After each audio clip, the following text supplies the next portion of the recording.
오늘 말씀을 한번 보도록 하겠습니다. 요한복음 14장 6절입니다. 요한복음 14장 6절을 한 구절이기 때문에 우리가 함께 큰 소리로 읽도록 하겠습니다. 시작. 예수께서 이르시되 내가 곧 길이요 진리요 생명이니 나로 말미암지 않고는 아버지께로 올 자가 없느니라. 아멘. 오늘 말씀 제목은 왜 우리가 예수를 믿어야 하는가? 저를 한번 따라해 볼까요? 왜 우리가 예수를 믿어야 하는가? 네. 왜 우리가 예수를 믿어야 하는가? 어찌 보면 굉장히 기초적인 질문이면서 아주 기본적인 우리가 가져야 될 영적 지식이라고 생각을 합니다. 믿는 것은 사실 신비죠. 네, 오늘따라 연기가 많이 나오네요. 네. 믿는 것은 신비에 가깝습니다. 네. 이렇게 하면 내가 믿어질라나? 또 그렇지도 않아요. 네. 예배를 안 빠지고 열심히 드린다고만 믿음이 생기진 않아요. 보면 성경을 예를 들어서 백독을 했다 그런다고 믿음이 저절로 생기는 게 또 아닌데, 또 어떤 경우를 보면 믿음이 생길 만한 뭐가 없는데 또 믿음이 이렇게 생기는 것을 보게 됩니다. 믿음은 신비이면서 하나님의 은혜예요. 그래서 우리가 이렇게 믿는다는 게 어떤 우리의 의지나 내 노력으로만 되는 게 아니에요. 하나님이 우리에게 은혜를 주셔야만 우리 가운데 믿음이 들어오는 줄 믿습니다. 할렐루야. 근데 이 믿음을 갖는 것도 이렇게 은혜지만, 우리가 믿음을 가진 다음에 그 믿음을 잘 유지하고 지속하기 위해서, 또 성장시키기 위해서 또 필요한 게 뭐냐면 영적 지식입니다. 지식. 네. 우리가 사람은 지정의로 구성이 돼 있잖아요. 예. 믿음은 지식으로만 믿어지지는 않아요. 그러면 하나님께서 이 우리의 지정의를 다 활용하셔서 우리를 믿도록 은혜를 주시는데, 특히 믿을 때는 감정의 부분을 많이 활용하십니다. 그러나 믿어진 다음에 그 믿음이 성장하기 위해서는 지식이 도와줘야 돼요. 예. 왜냐하면 감정이라고 하는 것은 일순간 또 없어지기도 하거든요. 또 사그라지기도 하고. 그래서 분명히 내가 뜨거운 믿음을 가졌는데 영적 지식이 뒷받침이 되지 않으면 이게 우리의 믿음이 이렇게 사그라지거나 작아질 수 있습니다. 흠이 희미해질 수 있다는 거예요. 그래서 우리가 자주 중간중간에 우리가 이 영적인 아주 기초적인 지식들을 잘 쌓아놔야 됩니다. 그래야 우리가 감정적으로 또 이 세상에서 이런 저런 일들로 흔들릴 때 그 영적인 지식이 우리를 이렇게 잘 붙잡아 주는 것입니다. 할렐루야. 그러니까 오늘 말씀은 이게 영적 지식에 관련된 말씀이에요. 왜 우리가 예수를 믿어야 되나? 믿어야 되는 이유 세 가지는 우리 마음 가운데, 우리 특히 영적 지식 가운데 좀 잘 장착해 놔야 됩니다. 세상에 많은 사람들이 왜 꼭 예수를 믿어야 돼? 왜 니들은 예수만 믿어야 된다고, 믿어야 구원받는다고 말해? 이렇게 얘기하는 사람들이 있습니다. 그래서 우리가 이렇게 묻는 사람들 앞에서 우리는 대답할, 왜 내가 이것이 이유야? 라고 하는 이 대답할 말을 가지고 있어야 됩니다. 예수를 꼭 믿어야 되는 이유, 오늘 세 가지를 얘기할 건데, 그 첫째가 뭐냐? 구원을 얻을 수 있기 때문입니다. 네, 구원을 얻을 수 있기 때문이다. 당연한 얘기처럼 들리지만 이 당연한 것이 사실은 당연하지 않습니다. 우리에겐 당연하죠. 그러나 우리가 아닌 다른 세상에서는 이건 절대 당연한 일이 아닙니다. 선하게 사는 것이 인생의 목적이라면 굳이 기독교를 믿지 않아도 됩니다. 다른 종교에도, 또 종교가 아닌 곳에도 선하게 사는 방법을 가르쳐주는 데가 많이 있습니다. 심지어는 무종교인 사람들 중에도 선하게 사는 사람들이 있습니다. 크리스찬보다 더 선한 사람들도 있습니다. 저 사람은 법 없이도 살 사람이야 라고 하는 사람이 세상에 많이 있다는 것입니다. 그렇지만 인생의 1차적인 목적은 선하게 사는 게 아니죠. 우리의 1차적인 목적은 뭐냐? 구원받는 것입니다. 할렐루야? 구원받는 거예요. 일단은 우리가 구원을 받아야 선하게 살든 말든 그 다음 문제인 것입니다. 인생의 목적이 구원이기 때문에 우리는 예수를 믿어야 하는 줄 믿습니다. 그렇다고 우리가 선하게 살지 않아도 된다 이런 뜻은 아닙니다. 선하게 살아야 하지만 그것이 인생의 목적은 아니라는 말입니다.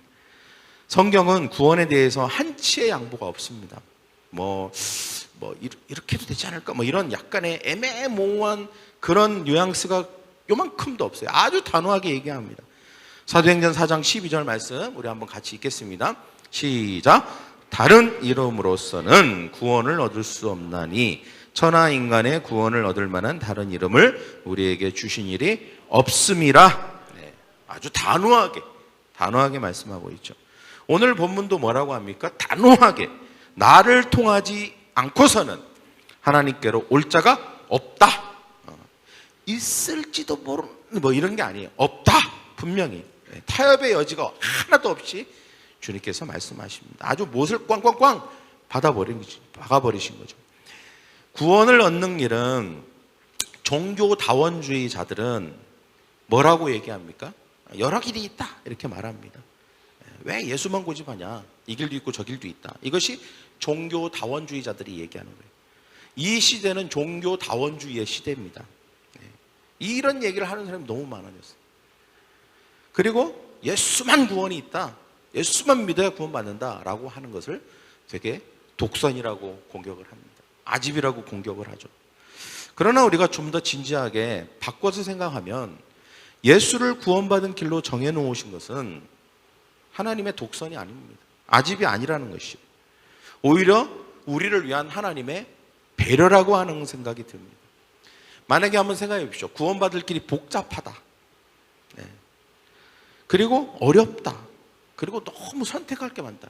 제가 힘들어하는 게 뭐냐면 어느 밥 먹으러 가서 메뉴가 많은 집이에요. 한 50가지 메뉴가 있는 집은요, 들어가서부터 선택하기까지 고민이 굉장히 많이 되더라고요. 뭘 먹을까? 두 개를 먹고 싶은 막 생각이 들고. 근데 아예 메뉴가 딱 한 가지 딱 있는 경우가 있어요.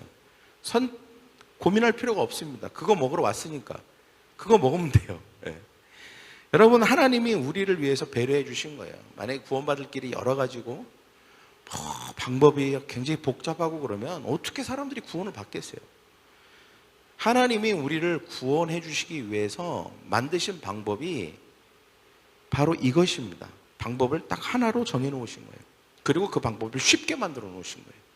그래야 모든 사람들이 구원을 받죠. 할렐루야. 그래서 하나님이 우리에게 그저 그냥 믿음 하나만 보시려고 한 가지만 딱 정해놓고 그 한 가지를 믿느냐 안 믿느냐 그거 한 가지만 딱 본 거예요. 그래서 우리가 쉽게 하나님 앞에 인정받고 구원받을 수 있도록 해놓으신 것입니다. 이것이 바로 구원을 받게 하기 위한 하나님의 배려예요. 즉 오직 예수로만 구원을 받는다. 이것은 하나님의 배려인 줄 믿습니다. 할렐루야. 여러분, 우리 한번 보십시오. 우리가 그 하나님의 배려에 수혜를 입은 사람들이에요. 저는 아마 복잡했으면 나는 못 믿었을 것 같아. 저는 안 됐을 것 같아요. 근데 하나님이 배려를 해주셔서 나 같은 사람도 이렇게 하나님을 믿고 예수 그리스도를 통해서 구원을 받게 하신 거예요. 여러분은 안 그래요? 아니에요. 저는 좀 복잡한 거 좋아해요. 저는 길도 복잡한 게 좋아요. 그런 분이 있습니까? 제가 볼 때는 없습니다. 여기에서. 만약에 그렇게 만들어놨으면 아마 구원 못 받을 분도 몇 분 보여요. 제가. 복잡하면 안 돼. 여러분, 하나님이 우리를 위해서 특별하게 이렇게 배려를 해주신 것입니다. 할렐루야. 그런 의미에서 그러면 감사의 박수를 올려드립시다. 할렐루야. 네.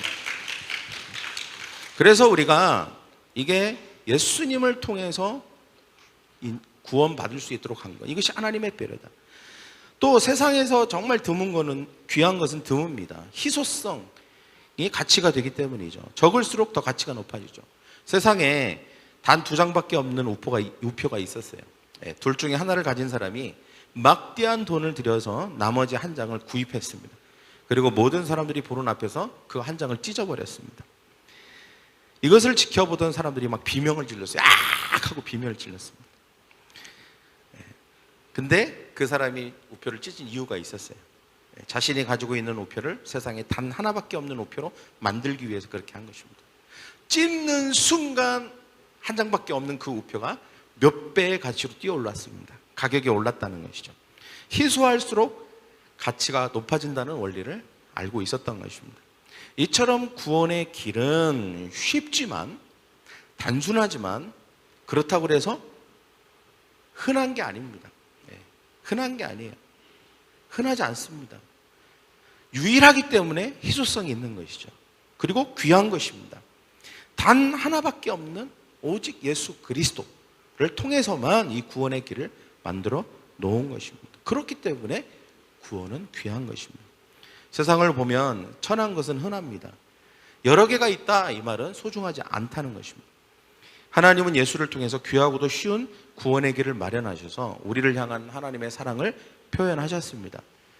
그래서 세상에서 귀한 것은 얻기도 어렵습니다. 그러나 구원은 귀한데도 얻기는 쉬운 점이 다른 것입니다. 이것이 예수님을 통해서 구원의 유일한 길로 예수님을 만드신 이유입니다. 왜 예수님을 믿을까요? 구원 얻기 위해서, 구원받기 위해서. 저를 따라볼까요? 왜 예수님을 믿어야 합니까? 구원받기 위해서. 할렐루야! 예수님만을 믿어야만 구원을 받을 수 있기 때문입니다. 옆에 있는 사람에게 얘기합시다. 옆에 있는 사람에게 물어봅시다. 왜 구원받아야 됩니까? 라고 하면 구원을 받기 위해서입니다 라고 대답합시다. 시작! 왜 구원을 받아야 됩니까? 구원을 받기 위해서입니다. 예, 제가 좀 어렵게 만들어 놨죠. 네. 여튼 첫 번째는 왜 예수를 믿어야 되는가? 구원을 받기 위해. 구원이 오직 예수님께만 있기 때문입니다. 그것이 유일한 길이기 때문입니다. 할렐루야. 그리고 그것은 하나님이 우리를 향한 배려입니다. 네, 배려입니다. 두 번째, 왜 우리는 예수를 믿어야 하는가? 두 번째 중요한 이유는 같이 읽겠습니다. 시작. 전지전능한 하나님이 나를 사랑하기 때문이다. 전지전능한. 세상은 우리를 사랑하지 않습니다. 써먹다가 쓸모가 없어지면 폐기합니다. 대부분의 사람들은 정신없이 살다가 나이가 들어 은퇴할 때가 돼서야 이 현실에 직면하게 되죠. 울고불고 세상과 직장이 나에게 그럴 줄 몰랐다. 그래 봐야 이미 늦었고 소용이 없습니다. 늙어도 끝까지 월급 주고 보장해주는 직장은 이 세상 어디에도 없습니다. 사람들은 그것을 믿고 우리를 사랑하지도 않는 세상에 목을 메고 살아갑니다. 이처럼 위험한 도박은 없는 것이죠. 사랑하지 않는 대상에게 인생을 올인한다? 이것은 가장 위험한 도박이 되는 것입니다. 세상은 끝까지 책임져 주지 않습니다. 책임져 줄 능력과 실력도 없습니다. 사랑하는 것은 뭘까요? 책임져 주는 것이 사랑해 주는 것입니다. 사랑하는 것이죠. 그리고 끝까지 책임져 주고 보장해 주는 것이 사랑해 준다는 말입니다. 하나님이 우리를 사랑하신다 이 말은 끝까지 책임져 주시고 보장해 주신다는 것입니다. 할렐루야. 우리의 인생을 맡길 수 있는 가장 안전한 대상은 두 가지 조건을 가지고 있어야 돼요. 첫째는 뭐냐? 전지하고 전능해야 됩니다. 전지전능. 우리가 우리의 인생을 맡기려면 전지전능한 분에게 맡겨야죠. 할렐루야. 그 다음에 두 번째 조건이 또 있어요. 전지전능만 해서는 안 돼. 전지하고 전능한데 나하고는 아무 상관없어. 그럼 뭔 소용이 있어요? 두 번째 조건은 나를 사랑해야 됩니다. 할렐루야. 그래야 내 인생을 책임져 주실 수 있는 거예요. 그리고 내 인생을 맡길 수 있어요. 맡길 수 있습니다. 전지전능해야 되고 나를 사랑해 줘야 됩니다. 이 두 가지 조건이 있어야만 내 인생을 맡길 수 있는 것이죠. 왜 우리가 예수를 믿어야 되냐? 이 두 가지 조건이 맞았기 때문입니다. 이 두 가지 조건을 충족시키기 때문입니다. 예수님께서. 전지전능이다. 이것은 무엇을 말합니까? 모든 것을 알고 무엇이든지 할 수 있는 능력을 가졌다. 이런 뜻이죠. 전지전능해야 나의 모든 필요를 채울 수 있습니다. 그리고 나의 모든 문제와 나의 모든 소원과 나의 모든 삶의 모든 것까지도 해결해 줄 수 있습니다. 끝까지 책임져 줄 수 있습니다. 그런 능력을 가지신 분이 바로 예수 그리스도이신 줄 믿습니다. 왜냐하면 예수님은 하나님의 아들이시기 때문입니다. 하나님이 만드신 만물은 오묘하죠. 예를 들어서 왜 하나님은 전지하고 전능하시냐 수억 가지의 예를 들 수 있지만 단 하나의 예만 든다면 제가 한문철의 블랙박스라고 하는, 여러분도 자주 보시죠? 제가 원래 저런 걸 왜 보나 싶었는데 보니까 꽤 도움이 되더라고요. 이렇게도 사고가 날 수 있겠구나. 내가 자주 범하는 실수인데 조심해야 되겠구나. 이런 것들을 제가 보고 이야 참 저렇게도 사고가 나네. 근데 그걸 보면서 사고 진짜 많이 난다 이런 생각을 해요. 근데 여러분, 하나님이 왜 전지하고 전능하냐? 사람이 만든 자동차 수시로 부딪힙니다. 한문철을 보면요, 얼마나 서로 부딪히고 그냥 별 희한하게 부딪히고 막 깨지고 막 부서지고 다치고 난리도 아니에요. 비행기도 막 떨어지죠. 근데 하나님이 만드신 새를 보십시오. 하나님이 만드신 새. 여러분, 새가 날다가 서로 부딪혀서 떨어졌다는 얘기 들어본 적 있습니까? 여러분, 물고기가 헤엄치다가 서로 부딪혀갖고 기절했다는 얘기 들어본 적 있어요? 없어요. 하나님이 다 만드신 세상의 이치잖아요. 없어요. 근데 사람이 만든 거는 그렇지 않아요. 완전하지가 않아요. 하나님은 전지하고 전능한데 사람은 무지하고 무능합니다. 물론 사람이 이룩한 일이 대단하긴 하죠. 과학 발전이나 이런 건 대단합니다. 그러나 그럼에도 불구하고 하나님의 전지하고 전능하심에 비하면 우리는 무지하고 무능한 겁니다. 할렐루야. 아주 한 가지 예만 들어도 그렇다는 것입니다. 때문에 우리는 하나님의 아들이신 예수님은 전지하고 전능하신 분이라는 사실을 믿어야 할 줄 믿습니다. 할렐루야. 예수님은 하나님이시기 때문에 그래요. 하나님의 아들로 이 땅에 사람의 옷을 입고 오셨기 때문입니다. 예수님은 하나님이시기 때문에 전지하고 전능하십니다. 전지하고 전능하신 예수님은 우리의 모든 것을 책임져 줄 수 있습니다. 모든 것이 혼란스럽고 모든 것이 다 어그러진 것처럼 보이지만, 그러나 하나님은 놀라운 방법으로 섭리를 통해서 우리의 삶을 이끌어 가시고 인도해 주시는 줄 믿습니다. 그런 능력을 가지신 분이 나를 사랑할 때, 나를 사랑하면 되는 거예요. 나를 사랑하면. 그러면 다 된 겁니다. 다 된 겁니다. 그런 능력을 가지신 분이 나를 사랑해? 그러면 된 거죠. 그러면 된 거 아니에요? 네. 그러면 안심이죠. 그런 능력을 가지신 분인데 나를 안 사랑해. 그러면 안 돼요. 네. 또는 나를 사랑하는데 그런 능력이 없어. 그것도 안 돼요. 그런 능력이 있는데 나를 사랑해. 사랑까지 해. 그러면 된 거예요. 그러면 내 인생 맡겨야 되는 거예요. 왜 내가 예수를 믿어야 되냐? 그 두 가지가 예수를 통해서 실현됐기 때문입니다. 전지하고 전능하신 하나님이 나에게 오셨어요. 그리고 그분이 나를 그렇게 사랑하십니다. 때문에 우리의 인생을 충분히 책임져 주시고도 남음이 있습니다. 여러분, 예수님은 우리의 인생을 충분히 100% 책임져 주실 줄 믿습니다. 그런 능력을 가지신 분입니다. 그리고 나의 인생뿐만이 아니죠. 우리의 인생이 마치고 그 너머까지, 저 영원한 저 천국에까지 주님은 우리의 삶을, 우리의 영혼을 책임져 주실 것입니다. 때문에 예수님은 전지하면서 전능하면서 나를 사랑하시는 유일한 분입니다. 저를 따라할까요? 예수님은 전지전능하시면서 나를 사랑하시는 유일한 분입니다. 그러니까 우리가 예수를 믿어야 될 중요한 이유가 되는 거예요. 예수님이. 그런데 우리가 이 사랑을 어느 시점에서 발견할 수 있을까요? 목사님, 그 사랑이 안 느껴져요. 막 이런 분들이 있죠. 뭔가 막 혁명적인 체험이 있거나, 막 죽을 고비에서 막 하나님께 기도했는데 살아났거나, 또는 인생의 나락으로, 절벽으로 떨어져 가고 있는데 하나님을 만나서 기사회생했거나, 또는 하나님의 그 깊은 사랑을 여러 가지 체험과 경험으로 느꼈거나, 그러면 우리가 부인할 수 없는 하나님의 사랑에 대해서 얘기할 수 있겠지만, 혹시 그런 게 없으면 하나님의 사랑, 이게 자꾸 뭔가 의문이 든단 말이죠. 그 사랑이 느껴져야 되는데, 그래야 우리가 예수님을 믿는 데 있어서 그것이 동기가 되는데, 그래서 우리가 하나님의 사랑을 발견해야 되는데, 모든 예수 믿는 사람들이 공통적으로 발견할 수 있는 하나님의 사랑의 지점이 있습니다. 여러 가지가 있지만 오늘 그 한 가지만을 말씀드리려고 해요. 우리는 하나님의 이 사랑을 어느 지점에서 발견할 수 있는가?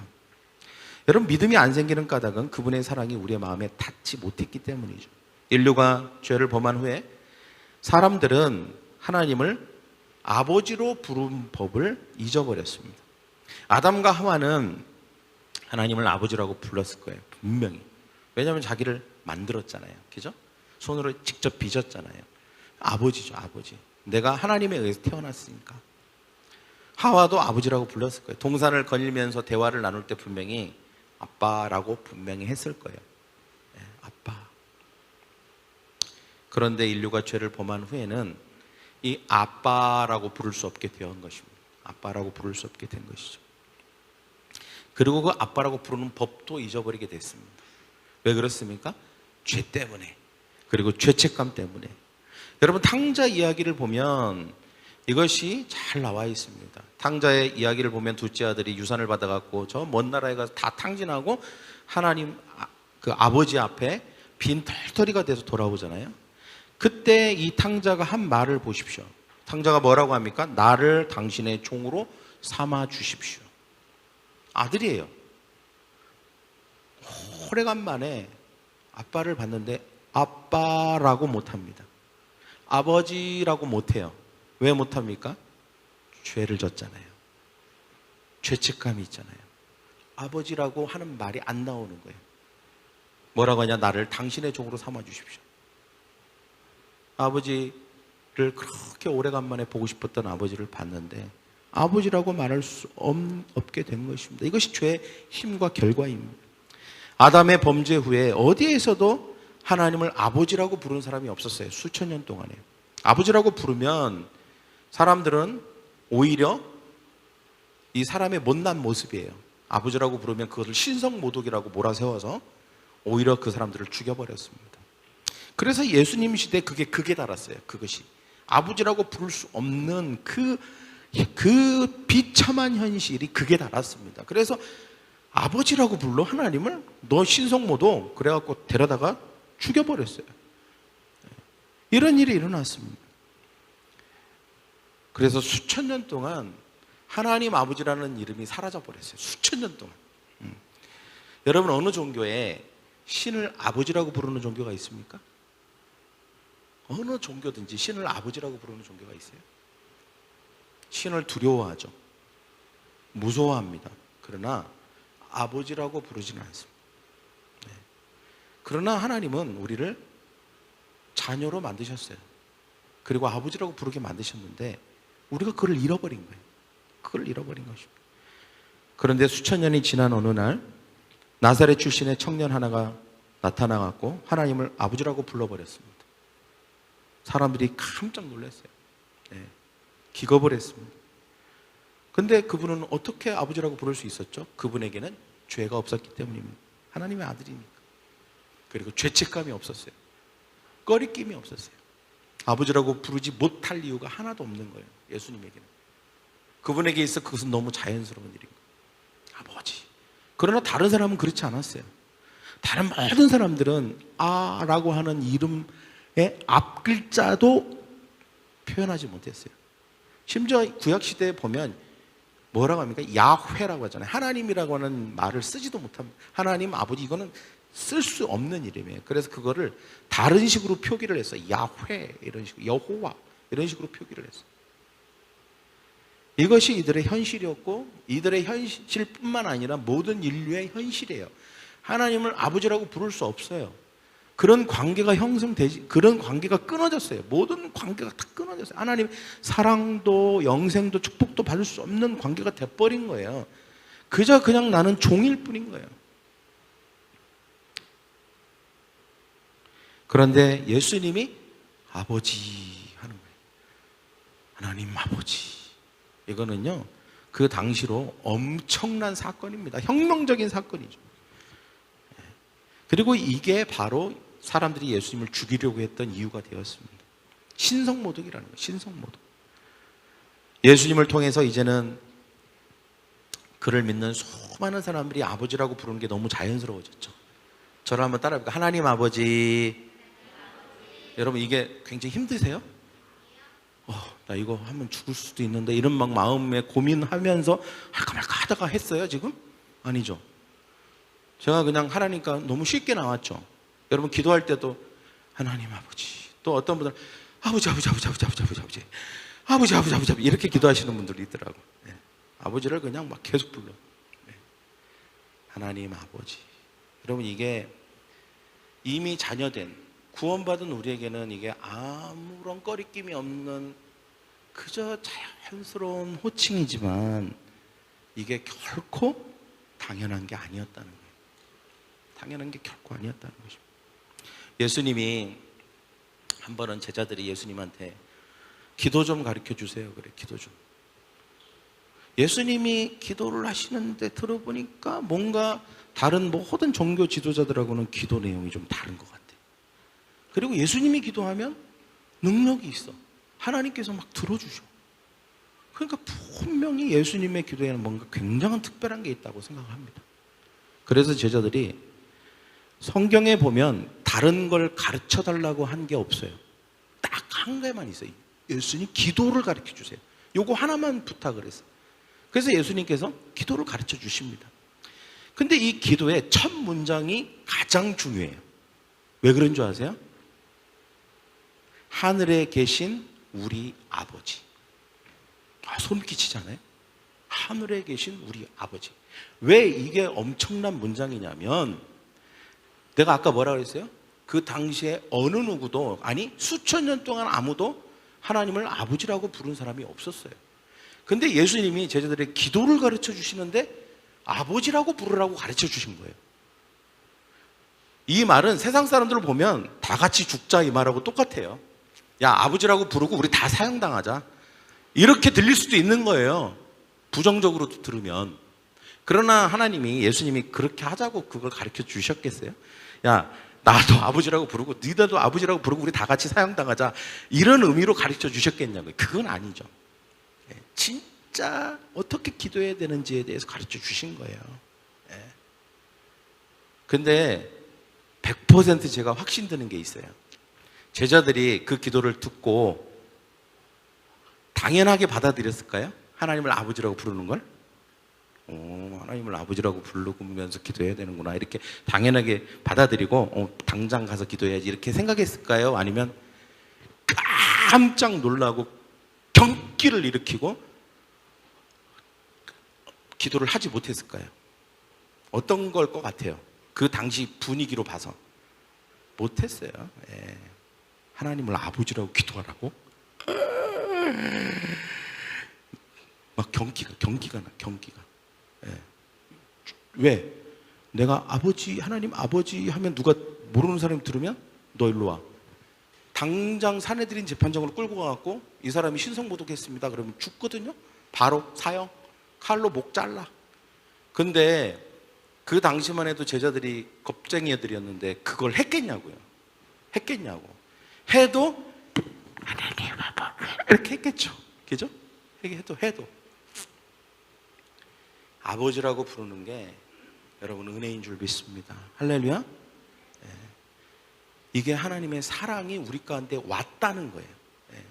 하나님의 사랑이 우리 가운데 왔음을 증명해 주는 것이죠. 우리가 하나님을 아버지라고 부를 수 있게 된 것입니다. 아버지라고. 여러분, 우리가 아무 주저없이 하나님을 아버지라고 부르는 건 기적이고 축복인 줄 믿습니다. 할렐루야. 그런 의미에서 하나님 아버지 한번 다시 합시다. 하나님 아버지. 기적이에요. 이거는 사랑이고 기적이고 축복입니다. 그런 의미에서 하나님께 감사의 박수를 합시다. 할렐루야. 네. 하나님 아버지, 아빠라고 부르게 된 거죠. 이게 왜 가능해졌을까요?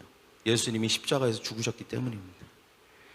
그래서 하나님 아버지라는 호칭에는 하나님의 아들인 예수의 목숨값이 거기에 들어가 있는 거예요. 예수님의 핏값이 거기에 포함되어 있는 것입니다. 그냥 아무런 대가 없이, 아무런 그런 거 없이 우리가 그냥 하나님을 아버지라고 부를 수 있게 된 게 아니라는 것입니다. 예수님이 피를 뿌렸기 때문에, 그 보혈을 흘렸기 때문에 그 핏값이 거기에 포함되어 있는 거예요. 그래서 우리가 하나님을 아버지라고 부를 수 있게 된 것입니다. 그래서 우리가 하나님 아버지라고 부르는 그 순간 우리는 깨달아야 됩니다. 하나님이 이같이 나를 하나님의 가족이 되게 하시려고 예수님을 희생시키셔서 나를 사랑하심으로 내가 하나님의 가족이 되게 하셨구나. 할렐루야. 그것을 깨닫게 되는 것이죠. 하나님이 나를 사랑하시는 거. 우리의 삶에 뭐가 좀 잘 안 되고 뭐가 힘들고 하나님 나를 안 사랑하시, 이런 아주 그냥 어떻게 보면 그냥 변덕스러운 그런 아주 변죽이 들끓는 그런 확신 말고 우리가 변함없이 흔들리지 않는 그 십자가의 사랑에 근거한 하나님의 사랑을 항상 우리 마음속에 장착하고 간직하고 사는 저와 여러분이 되기를 간절히 축원합니다. 할렐루야. 하나님은 우리를 그렇게 사랑하셨습니다. 하나님 아버지라고 부를 수 있게 하실 만큼 우리를 사랑해 주신 것이죠. 사람들은 몰라요. 사람들은 그냥 왜 하나님이 굳이 그렇게 사람이 되어야 되는데? 뭐 이렇게 얘기합니다. 예수가 왜 스스로 왜 죽었는데? 이해할 수 없죠. 그리고 십자가 크라이스트 그 영화를 보면 사람들이 감동받는 포인트가 달라요. 예수 믿는 사람이라고. 그 사람들이 감동받는 포인트는 뭐 이렇게 병 고쳐주는 거, 뭐 요병이요, 그 다음에 발 씻어주는 거, 이런 포인트에서 막 감동을 받습니다. 하나님은 위대한 선생이시고 선하신 분이고 예수님의 그 행동을 본받아야 된다, 이런 데서 포인트를 받아요. 감동을 받습니다. 그러나 예수 믿는 사람들, 구원받은 사람들, 그리고 정말 하나님의 사랑을 느끼는 사람은 포인트가 거기에 있지 않아요. 어디에서 포인트를 받냐면 십자가에서 예수님이 돌아가시는 데서 그 사랑의 포인트를 느낍니다. 예수님이 저렇게 십자가에서 돌아가심으로 말미암아 그 희생으로 나를 사랑하시고 나를 구원해 주셨다라고 하는 거기에서 감동을 받습니다. 할렐루야. 때문에 여러분, 내가 예수를 믿어야 되는 이유, 저를 따라볼까요? 전지전능하신 그분이 나를 사랑하셔서 십자가에서 죽기까지 희생하셔서 나를 하나님의 가족이 되도록 하셨기 때문이다. 그러니까 내가 예수를 믿어야 되는 거예요. 예수님만이 그 일을 하실 수 있으니까. 예수님만이 우리를 하나님의 가족이 되게 하실 수 있어요. 다른 어떤 누구도 우리가 하나님을 아버지라고 부를 수 있게 도와줄 수 없습니다. 예수님만이 그 일을 하신 거예요. 예수 당연히 믿어야 돼요. 그리고 거기서 더 나아가서 우리가 가족이 되면 우리의 일생의 필요를 채워주십니다. 그리고 우리를 끝까지 책임져 주세요. 내가 세상 끝날까지 너희와 함께 있겠다, 주님 말씀해 주셨잖아요. 그리고 이 세상뿐만 아니라 이 세상 건너편까지도 책임져 줍니다. 영원한 생명을 우리에게 주시는 줄 믿습니다. 할렐루야. 이것이 두 번째 이유입니다. 전지전능하신 하나님이 나를 사랑하시기 때문에. 그 다음에 마지막 세 번째는 뭡니까? 왜 우리가 예수를 믿어야 될까요? 그래야 행복하기 때문입니다. 저를 따라 그래야 행복하기 때문이다. 진정한 행복에 도달할 수 있기 때문에. 그래서 예수를 믿어야 합니다. 행복이 뭘까요? 행복은 만족입니다. 배부른 상태. 예를 들면 우리가 배고프다가 맛있는 밥을 먹어도 행복할 수 있어요. 그 밥을 먹어서 오는 배부름의 행복이죠. 그 순간 오는 행복입니다. 또는 뭔가 성취했을 때도 뭔가 행복감이 찾아옵니다. 뭐 여러 가지 작고 큰 것들이. 그래서 어떤 분은 이런 얘기를 하더라고요. 행복은 강도가 아니라 빈도다. 너무 센 강도를 한 번에 느끼면 한 번에 행복해져서 그 행복감이 계속 할 것 같지만 아니다라는 거예요. 오히려 빈도가 작더라도 빈도가 있는 것이 그것이 행복감을 꾸준히 느끼는 방법이다, 이런 얘기를 합니다. 그런데 이 꽉 채운다라는 의미에서 이게 행복인데 만족한 상태. 근데 돈과 명예를 소유한 사람들은 순간적으로는 행복할 수 있습니다. 그러나 소유를 가지고 끝까지 행복한 사람은 본 적이 없습니다. 뭐 예를 들면 가장 우리가 대표적으로 뭐 큰 집, 큰 차, 뭐 많은 돈, 이런 것들을 우리가 행복의 조건이라고 내세우고 있잖아요. 그러나 물론 그게 필요합니다. 어느 수준까지는 우리에게 행복감을 줘요. 그러나 이것 때문에 계속 나는 인생 끝까지 행복했다라고 말하는 사람을 본 적이 없습니다. 그 순간은 얘기할 수 있어요. 나 너무 좋아요, 행복해요 라고 말할 수 있지만 그것이 우리의 인생의 행복을 끝까지 책임져 주진 않아요. 결코 그렇지 않습니다. 저의 경험으로도 그래요. 제가 아파트가 생기고 좋은 차가 생기고 하지만 그때는 좋죠. 그때는 좋아요. 그러나 익숙해진다는 게 문제예요. 금방 익숙해집니다. 그리고 편안해지고 당연해지는 거예요. 그러니까 소유가 익숙해지면 그것이 계속 행복하진 않아요. 그 순간은 행복하지만 그 행복감이 지속되지 않는다는 것입니다. 그런 거를 쾌락 적응이라고 합니다. 쾌락 적응. 즉 계속 좋거나 행복해지는 것이 아니라는 것이죠. 그러려면 더 많은 돈과 소유를 가져야 되는데, 그래서 예를 들어서 내가 1,000만 원이 생겼을 때 행복해요. 근데 그 행복감이 사그라집니다. 그럼 내가 2,000만 원을 가지면 더 행복할 것 같아요. 그래서 2,000만 원을 위해서 열심히 노력을 해요. 2,000만 원을 가졌어요. 행복해요. 그래서 근데 또 지나니까 또 그 행복감이 2,000만 원 가지고 안 돼요. 그러면 내가 이제는 더 배로 늘려갖고 뭐 4,000만 원, 5,000만 원을 가지면 행복할 것 같아요. 그래서 또 했는데 행복해요. 하기는. 근데 어느 임계점, 행복의 임계점이라는 게 있어요. 그 수준을 넘어가기 시작하면 쭉 같이 가던 행복감이 액수와 소유와 돈은 계속 높아져도 행복감은 완만해지기 시작한다. 그리고 완만해지다가 나중에 정체되기 시작한다는 거예요. 예를 들어서 갑자기 1억이 생기면 행복하겠지만 1억을 가진 사람이 그러니까 1억, 2억, 3억 계속 그러면 내가 1, 2, 3, 4 하면 행복도 그러면 1, 2, 3, 4 이렇게 계속 증가되고 배가 되냐? 그렇지 않다는 거예요. 어느 순간까지는 굉장히 행복하지만 그 다음부터는 아무런 감흥이 없다는 거예요. 아무런 감흥.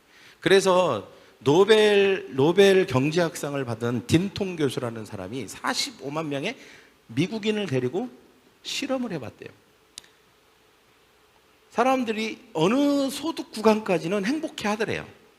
7만 5천 불이 딱 지나면서는 그 행복감이 급속도로 줄어들더래요. 물론 이게 어느 년도에 한 건지는 모릅니다. 근데 7만 5천 불이 넘어가면서 사람들이 행복감이 줄어들기 시작하더래요.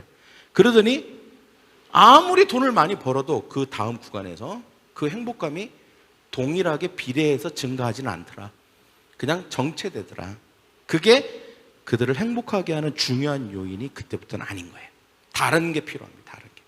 아무리 돈을 벌어도 거기서 더 이상 돈으로 말미암아 행복감이 증가되지는 않더라는 것입니다. 소유도 마찬가지죠. 소유도. 명예도 마찬가지고. 많은 경우가 그렇습니다. 그래서 이거를 행복 임계점이라고 합니다. 임계점. 어떤 임계점에 다다르면 더 이상 소득이 많아져도 행복을 느끼지 못하게 된 일들이 일어나는 것입니다. 또 사람들이 착각하는 것 중에 하나가 뭐냐면 초점의 오류입니다. 초점의 오류. 우리가 인스타그램을 보거나 아니면 어떤 사람의 어떤 한 가지 단면을 보거나 매스컴을 통해서 어떤 한 가지에 초점이 맞춰지는 것을 딱 볼 때 이런 생각이 딱 듭니다. 뭐만 있으면 나는 행복할 텐데 이런 생각이 들어요. 특히 내가 없으면 더 그렇겠죠. 내가 없는데 그게 있는 뭔가를 봤어요. 그 하나의 초점을 봤어요. 근데 그 초점이 딱 보이는데 그게 굉장히 그 사람이 행복해 보여요.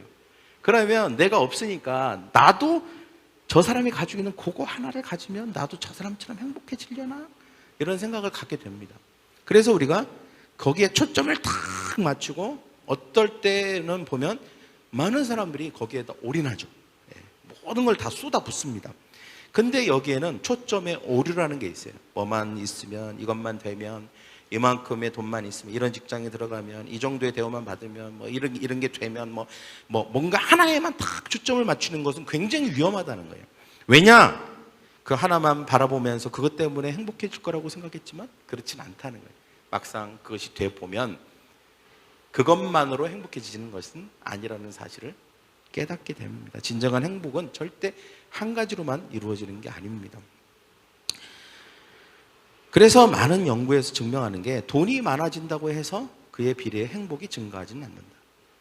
어느 정도의 단계까지는 소득이 늘어남에 따라 행복지수가 증가하는데 일정 수준에 이르면 그렇지 않고 거의 정체에 가깝게 행복지수가 더 상승하지 않는다. 우리 안에 있는 도파민이나 또는 엔돌핀이나 이런 게 무한대로 나오지 않습니다. 여러분 마약, 저 지난주에 얘기했는데 마약을 하면 도파민이 수천 배가 한꺼번에 나와요. 우리가 평생 나와야 될 도파민을 2시간 안에 나오게 만드는 거예요. 그러면 그 순간은 엄청난 쾌락과 행복감을 느끼겠죠? 근데 그 다음은 지옥인 거예요. 나머지 평생 지옥인 거예요. 그 정도의 행복감을 지속적으로 느껴야 되는데 그 정도의 행복감을 지속적으로 느끼기 위해서 마약을 또 하면 이제는 뇌가 망가지기 시작하는 거예요. 그리고 마약을 안 하는 그 순간은 지옥인 거예요. 왜? 그 정도의 수천 평생을 느껴야 되는 쾌락을 한꺼번에 느껴버렸으니까 그 순간 그걸 안 느끼면 그냥 지옥인 거죠. 그게 없는 상태에서는. 그래서 여러분, 우리가 어떤 한 가지를 통해서 우리의 삶의 행복을 결정지을 수 없다는 것입니다. 많은 사람들은 사실 행복의 비밀을 잘 알지 못합니다. 나름대로의 행복론을 가지고 있지만 그것이 잘못된 행복론일 수도 있고 또 뭔가 방향이 잘못 잡혀 있을 가능성이 굉장히 높습니다. 얼마를 벌면 부자라는 생각이 들겠냐 물으면 사람들은 천차만별의 대답을 합니다. 액수가 다 달라요. 왜냐하면 사람의 욕심은 끝이 없기 때문입니다. 나는 더 이상 벌 필요가 없다라고 말할 수 있는 사람만이 진짜 부자입니다. 얼마를 벌면 부자인 것 같고 행복할 것 같아요? 액수를 말하고 있다는 것은 그 액수가 돼도 절대 그것 때문에 행복하진 않아요. 저는 돈이 더 이상 필요치 않아요. 그 사람이 부자입니다. 여러분, 이 시간 내가 잠깐 엄청난 부자를 만들어 드릴 수 있는데 따라해 보실래요? 저를 따라해 보세요. 나는 더 이상 벌지 않아도 됩니다. 직장 그만두라는 게 아니에요. 난 더 이상 돈이 필요 없습니다. 그 순간 그게 왜 그러냐? 돈 아니고도 만족한 게 있는 거예요. 제가 최근에 들었던 말 중에 굉장히 인상 깊었던 말이 있어요. 돈은 좋은 하인이면서 나쁜 주인이다. 돈에 종속되기 시작하면 우리는 하인으로 살아야 됩니다. 여러분, 하인이 행복할까요? 하인이 행복한 거 봤어요? 종이? 종은 행복하지 않아요. 절대 행복하지 않습니다. 돈이 아무리 많으면 뭐예요? 종인데. 종이에요, 종. 여러분, 돈에서 초월해야 됩니다. 초월해야 돼요. 돈을 벌지 말고 오늘부터 백수가 되라는 말이 절대 아닙니다. 돈을 버세요. 많이 버세요. 그러나 그 돈이 적던 많던 내가 그 돈에 구속되기 시작하면 그때부터는 그 돈이 우리를 행복하게 하는 요인이 되지 않습니다. 오히려 불행해집니다. 그러나 우리가 그 돈을 초월해 버릴 때 그때 우리는 행복할 수 있습니다. 할렐루야. 그래서 우리가 이 자족의 영성을 배워야 됩니다. 행복은 아까 말씀드렸잖아요. 꽉 찬 느낌이라고. 만족하는 거라고. 그래서 성경은 우리가 어떻게 하면 우리가 행복할 수 있는지에 대해서 말하고 있는 거예요. 행복할 수 있는지. 자족의 영성을 강조하고 있습니다. 스스로 만족해야만 행복할 수 있는 사람이 되기 때문에 그렇습니다. 자족의 영성은 두 가지 믿음의 고백을 하는 사람이 누릴 수 있습니다. 자족의 영성은 두 가지 믿음의 고백을 하는 사람이 누릴 수 있습니다. 첫째, 하나님이 나의 필요를 제일 잘 아신다. 저를 따라할까요? 하나님이 나의 필요를 제일 잘 아신다. 그 다음에 둘째, 나에게 필요한 것은 이미 다 주셨다. 다시 시작. 나에게 필요한 것은 이미 다 주셨다. 그 믿음의 고백입니다. 근데 원하는데 아직 안 온 게 있는데요? 그것은 아직 필요하지 않기 때문이다. 자족의 영성. 아직 필요하지 않기 때문이다. 여러분, 이 고백이 되면 만족이 배부릅니다. 영적으로 배불러요. 결핍이 있지 않습니다. 이런 사람이 행복한 거죠. 사실 사람은 아무것으로나 행복할 수 없습니다. 하나님이 주시는 행복이 있습니다. 조건으로 얻는 행복은 조건이 사라지면 행복도 사라지죠. 솔로몬은 이 세상에서 가장 많은 조건의 행복을 가지고 있었던 사람입니다. 그 사람은 마지막에 헛되고 헛되며 헛되고 헛되니 모든 것이 헛되도다 라고 말했습니다. 다 가져본 자의 고백입니다. 굳이 다 가져보지 않아도 우리는 이것을 깨달아야 됩니다. 세상의 조건으로 인해서 생겨난 만족에 목숨을 걸지 말라는 거예요. 그거에 목숨을 걸지 말아라. 일하지 말라는 게 아닙니다. 돈 벌지 말라는 게 아닙니다. 그러나 목숨을 걸지 말아라. 그것이 우리에게 행복의 조건이 아니기 때문에. 어디에 목숨을 걸어야 될까요? 하나님께 목숨을 걸어야 되는 줄 믿습니다. 하나님께 목숨을 걸어야 돼요. 하나님께 구해야 할 것을 사람에게 구하는 사람은 모두 불행해집니다. 하나님만 주실 수 있는 것을 자식과 배우자에게 달라고 하는 사람치고 불행해지지 않은 사람이 없습니다. 사람에게서는 얻을 수는 없지만 하나님에게서만 얻을 수 있는 게 있죠. 오늘 제가 얘기했던 세 가지입니다. 첫째 뭐라고요? 구원. 사람에게는 얻을 수 없어요. 오직 하나님에게만 얻을 수 있습니다. 첫째가 뭐라고요? 구원. 그 다음에 두 번째 뭐라고요? 사랑. 전지전능하신 그분이 나를 사랑하는 것. 이거는 하나님에게만 얻을 수 있는 것이죠. 사람은 무지무능하기 때문에 일단 안 됩니다. 그리고 사람의 사랑이라고 하는 것은 한계가 있습니다. 조건이 사라지면 끝납니다. 그리고 마지막은 뭐예요? 행복. 그 두 가지를 통해서 얻어지는 진정한 만족. 만족입니다. 진정한 만족. 자족의 영성. 하나님이 나의 모든 필요를 아신다. 그리고 하나님이 이미 나에게 필요한 모든 것을 주셨다. 이 두 가지를 내 마음 깊숙이 믿음으로 고백하는 것입니다. 그러면 그 순간 우리 안에 만족이 생깁니다. 할렐루야? 두려움이 없어집니다. 왜 예수를 믿어야 되는가? 구원받기 위해서. 전지전능하신 하나님께서 하나님의 가족으로 사랑받고 필요를 채울 수 있기 때문에 하나님이 나를 책임져 주실 것이기 때문에. 그 다음에 세 번째, 행복할 수 있으니까. 진짜 행복할 수 있으니까. 할렐루야? 그런 저와 여러분이 되기를 간절히 축원합니다. 오늘 이 세 가지 되게 중요합니다. 여러분이 흔들릴 때 이 세 가지가 여러분의 삶의 영적 지식으로 떠올라야 돼요. 뭔가 흔들릴 때, 믿음이 흔들릴 때, 왜 내가 예수를 믿어야 되지? 그래, 이 세 가지 때문이지. 이것이 여러분 마음 안에서 훅 일어나고 여러분의 생각을 확 사로잡는 저와 여러분이 되기를 축원합니다. 할렐루야.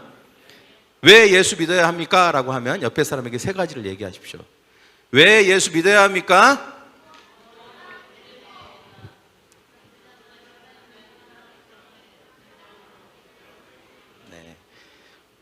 얘기하신 모든 분들에게 이 세 가지를 통해서 예수 믿는 축복이 있기를 원합니다. 기도하겠습니다. 가슴에 손을 얹으십시오. 하나님, 오늘 이 시간 왜 예수를 믿어야 하는지, 이미 예수를 믿고 있는 우리, 그리고 예수 믿게끔 도와줘야 될 불신자들, 우리가 대답할 이유와 답을 하나님이 우리에게 주신 줄 믿습니다. 주님, 우리가 예수 믿어야 될 이유, 구원받기 위해서입니다. 이 세상에 예수 외에 다른 일로는 구원받을 길이 없습니다. 주님, 이 사실을 분명히 하게 하여 주시옵시고, 내가 왜 예수를 믿어야 되는가? 전지하고 전능하신 그분이 우리를 사랑하셔서 우리를 가족되게 하시고 우리의 모든 필요를 채우시고 책임져 주시고, 그리고 우리의 모든 삶 가운데 주님이 허락하시기 위해서입니다. 그래서 예수를 믿어야 됩니다. 그리고 이 두 가지를 통해서 우리는 하나님만이 주실 수 있는 참된 행복, 우리의 빈 공간은 하나님이 아니면 채울 수 없습니다.